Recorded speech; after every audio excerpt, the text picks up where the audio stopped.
I usually use Lyft pretty often. I work as a bartender in downtown Chicago, and I usually finish late at night. I've always thought it was safer to call a ride than to take the subway at midnight. But that night, I wish I had just walked home. It was a cold Friday night in November. My shift had been rough, and all I wanted was a warm bed and silence. When I locked the bar door behind me, the clock read 2:17 a.m. I pulled out my phone and requested a lift. The nearest driver was named Keith. Silver car, matching plates, rating 4.98. Nothing out of the ordinary. When he arrived, I felt relieved. I got into the back seat as usual, but the moment I closed the door, something felt off. The car was spotless, but the smell was strange. Not cigarettes, not mold. It was somewhere between bleach and artificial flowers, the kind you find at funerals. "Good evening," he said without turning round. I mumbled a soft evening, adjusting my bag on my lap. The GPS said we'd arrive in 17 minutes. Everything seemed normal. On the surface, it took me a few minutes to notice that Keith had gone off route. At first, I thought it was just a shortcut. Drivers do that all the time. But then we went down a dead-end street. He turned around as if testing something. The GPS kept recalculating and he ignored it. "You're taking another route?" I asked. "It's faster," he replied, still without looking at me. I tried to act calm, didn't want to seem paranoid, but my heart was pounding harder than it should have been. I discreetly opened my phone and checked the app. Real-time location was on. I sent it to my friend Rachel, just in case, with a simple message. "Let me know if this route looks weird." She texted back in seconds. "This guy's heading somewhere totally off from your place. Are you okay?" I almost dropped the phone. "Sir?" "I think you missed the exit," I said, trying to sound casual. "My place is the other way." "I know," he replied, cold, flat, no eye contact. The silence in that car became unbearable. I could hear my own heartbeat. I grabbed my phone again. No signal. We were heading into a more remote area of the city. Wide roads, fewer streetlights, and the rain was getting heavier. "Look, I'll just get out here," I said, already trying the door. He pressed a button on the panel. The sound of the locks echoed like a sentence. The doors were sealed. My stomach twisted. "I'll take you to the destination," he said. My breath caught in my throat. I wanted to scream but couldn't. Something told me screaming wouldn't help. It would only make things worse. I sent Rachel another message. "Doors are locked. Help me." No reply. Signal was gone. All I could see were empty houses and abandoned warehouses. And that smell, stronger now, like it was trying to numb my thinking. The street he entered had no exit. A wide alley with a single flickering light at the end. He stopped the car. "Please, let me out," I begged.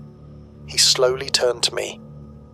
For the first time since I got in, I saw his full face, and something was wrong. His eyes didn't focus, like he wasn't really there.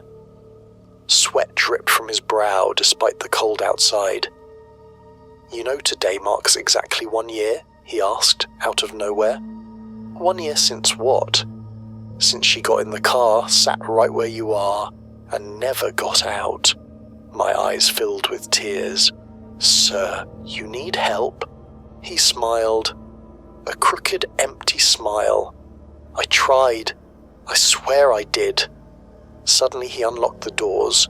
A part of me froze, the other reacted.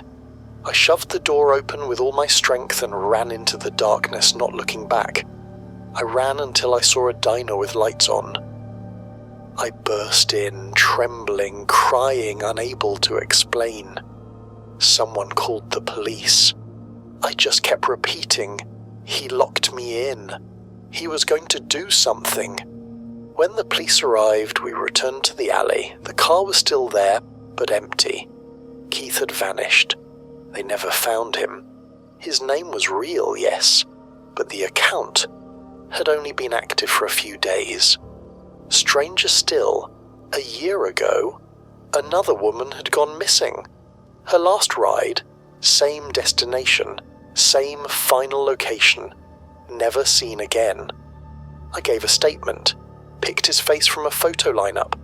I spent weeks trying to process it, but the truth is, I still don't know if I was chosen or just a glitch in someone's plan. I still use ride apps, but never again alone at night. Never without checking every detail twice. Because that night, in the sound of the rain and the echo of a door lock, I witnessed something that could have ended very differently.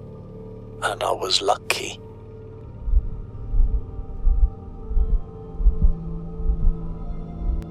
My name is George Klein. I'm 65 years old, and like many people my age, I've never been great with technology. But on that rainy night in April, I had no choice but to set my pride aside and download the Lyft app. My daughter was sick.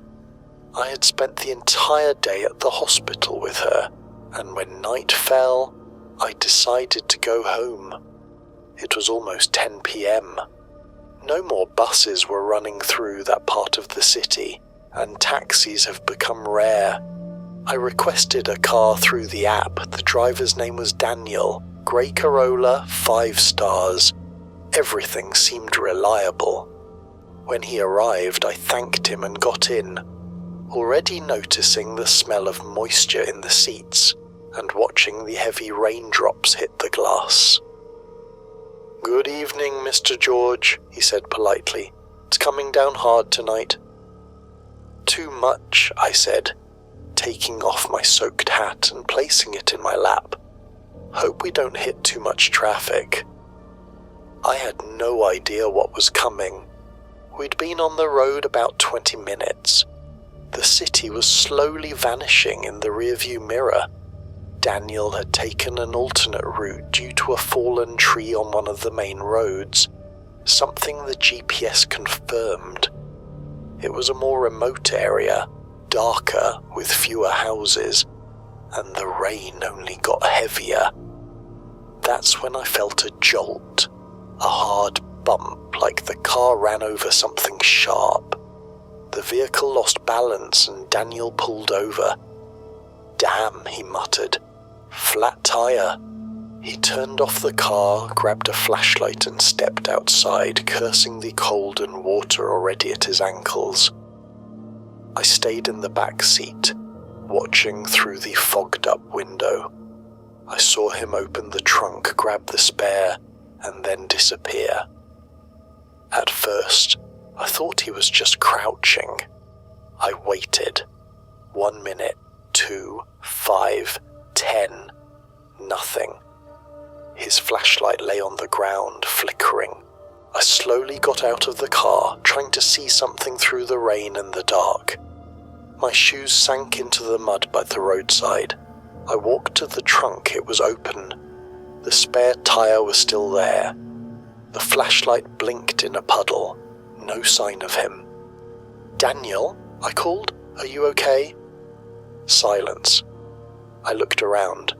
Just trees and shadows. No headlights in the distance, no signs of life. I ran back to the car, drenched and shaking. I tried calling him. His phone was out of service. Tried messaging him through the app. No response. I called my daughter. The call dropped before the first ring. That's when I realized I was alone. Alone in the middle of a dark, rainy road with a missing driver. My phone battery showed 23%. I couldn't waste it.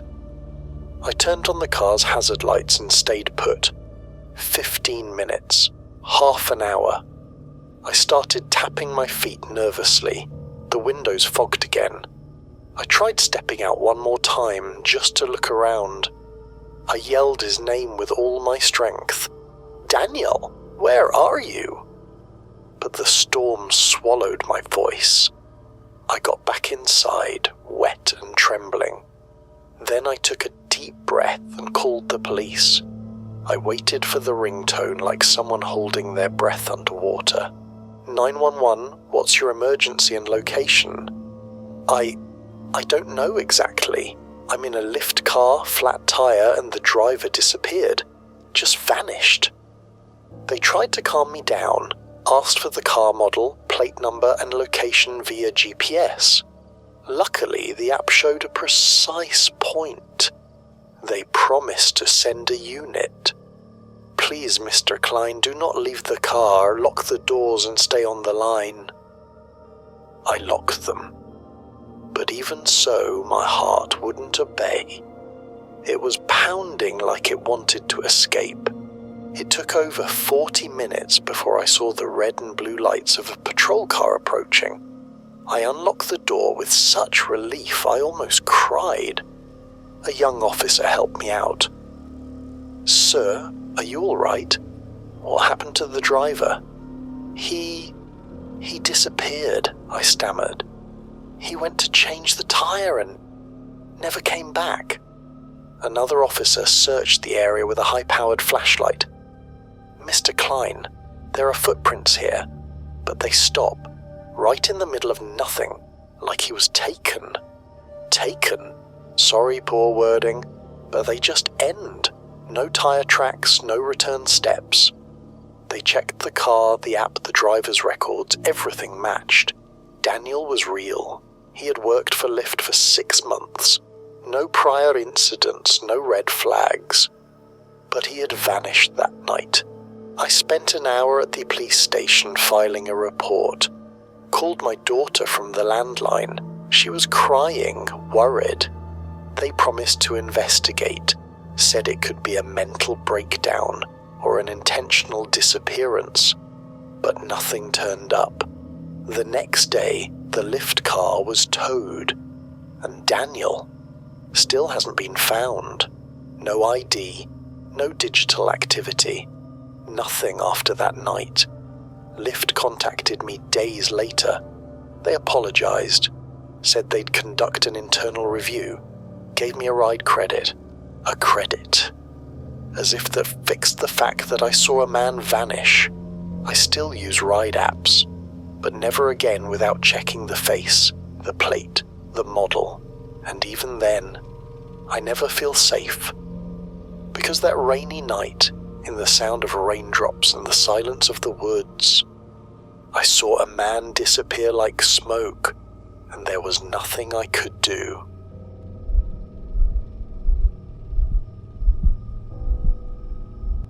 My name is Teresa Campbell. I'm 52 years old and have been a widow for nearly 3 years. Since my husband passed away, I've avoided going out alone at night. But that Saturday, I made an exception. It was my younger sister's birthday, and she insisted I come to her house. About an hour from where I live. I don't drive at night anymore. My vision isn't what it used to be, so I requested a lift. The driver's name was Chad. Normal profile, almost 5 stars, dark-coloured modern car, nothing that stood out. I accepted the ride. He arrived a minute early and I got in the back seat, thanking him for being punctual. "Good evening," he said. His voice was a bit slurred and instantly I smelled something strong. Alcohol. Maybe it was just the environment, I thought. Maybe he had been near someone who had been drinking. I tried not to judge. "Where are we going again?" he asked, though the GPS on his phone was clearly active.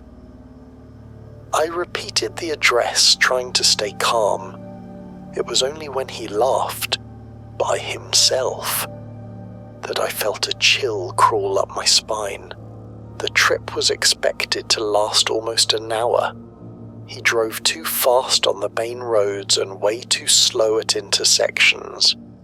But what bothered me most wasn't his driving, it was what he said. "Do you believe people disappear on purpose?" he asked, completely out of the blue. I looked at the rearview mirror. He was staring at me with a strange smile. "What do you mean, disappear?" "Vanish. Let go of everything. Family, job, name. Start over with a new identity." I've never really thought about that," I said, trying to sound uninterested. "If I wanted to, no one would ever find me," he added proudly. "My old boss used to say I was invisible." I tried to change the subject, but he wouldn't follow. Out of nowhere, he asked bizarre questions. "Have you ever killed someone by accident?" "What? Like, hit someone with your car and just kept driving? Who would know?" "That's a crime," I said, frozen. He laughed. "Only if someone finds out, right?" We had entered a more rural area, with fewer homes and lights. It was still the correct route according to GPS, but it didn't make it any less uncomfortable. He gripped the steering wheel tightly, like he was angry at it. I stayed silent, hoping the ride would end quickly. Then he said something that made me break into a sweat. "You're a widow, aren't you?" My breath stopped. "How do you know?" "You have that look, kind of hollow, like my mum had. She used to cry in her sleep after Dad died. One day, she stopped." "What do you mean, stopped?" "Stopped crying," he said. But the way he said it, flat and emotionless, made me think he meant something else entirely, and I'll probably never know what truth he was hiding. I discreetly opened my phone, pretended to check texts, but actually opened Lyft's emergency chat. I typed, "Driver acting strange, saying weird stuff. I think he's been drinking," but the signal was weak. The message didn't go through. We were about 20 minutes from my sister's place. I was counting the minutes. He went quiet for a bit. I was praying in silence. Then he sighed and said, "You know what, Teresa?" I swallowed hard. How did he know my name? I didn't remember telling him. I've never told anyone this, but today's symbolic. It's been 5 years since the accident. Silence. What accident? The one on the freeway. I was the only driver who made it out. The woman in the car ahead. I never saw her face, but she screamed. He slowly turned his face toward the rearview mirror, his eyes slightly teary, and whispered, "I can still hear the scream." I wanted to scream too, but I couldn't. Finally, I saw the lights of the street where my sister lived. I didn't wait for him to park. Asked to be dropped at the corner. "You can let me off right here, please." "You sure? It's dark?" "Yes, thank you for the ride." I stepped out and shut the door without waiting for a reply. He sat there for a second, watching through the window, then slowly drove off, like he was floating. My sister opened the door, startled, said I looked pale. I told her everything, showed her the driver's info on the app, but she insisted I file a report, so I did. Lyft support contacted me 3 days later. Said he was suspended but wouldn't give further details. To this day, when I hear someone laughing alone on a bus, or when a driver takes a wrong turn, my whole body freezes. Maybe he was drunk, maybe he was just a broken man, or maybe it was something worse. Either way, that night, I learned what it feels like to be truly alone in a car with a stranger who speaks like he's remembering something that never should have happened. And the scariest part? He might still be out there, driving for someone like you.